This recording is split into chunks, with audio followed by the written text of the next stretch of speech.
Hi friends and families. இன்றைக்கி என்னோட டே 6 o'clock start ஆச்சு. இன்றைக்கி வந்து இங்கே காலையிலே நல்லா வெயில் வந்துருச்சு.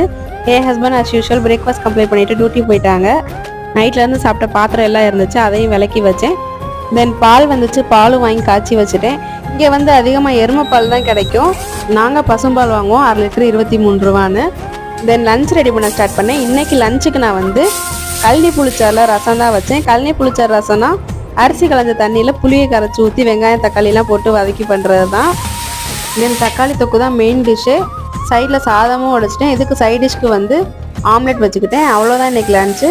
போன வாரம் வாங்கினா சக்கரவள்ளி கிழங்கு அப்படியே இருந்துச்சு. அதனால் என் ஹஸ்பண்ட் ஈவினிங் டியூட்டி போகும்போது அதையும் அவிச்சு கொடுத்தேன், காஃபி போட்டு கொடுத்துட்டு. அப்புறம் ஈவினிங் போல் குப்பை வண்டி இருந்துச்சு, குப்பையும் இறக்கி விட்டேன். அவ்வளோதான் இன்றைக்கி டே. வீடியோ பார்க்குற ஃப்ரெண்ட்ஸ் கொஞ்சம் சப்ஸ்கிரைப் பண்ணிவிட்டு பார்த்தா எனக்கு கொஞ்சம் என்கரேஜிங்காக இருக்கும். என்னோட வீடியோ உங்களுக்கு பிடிச்சிருந்தா லைக் பண்ணுங்கள், ஷேர் பண்ணுங்கள், கமெண்ட் பண்ணுங்கள் அண்ட் சப்ஸ்கிரைப் பண்ணுங்கள். தேங்க்ஸ் ஃபார் வாட்சிங்.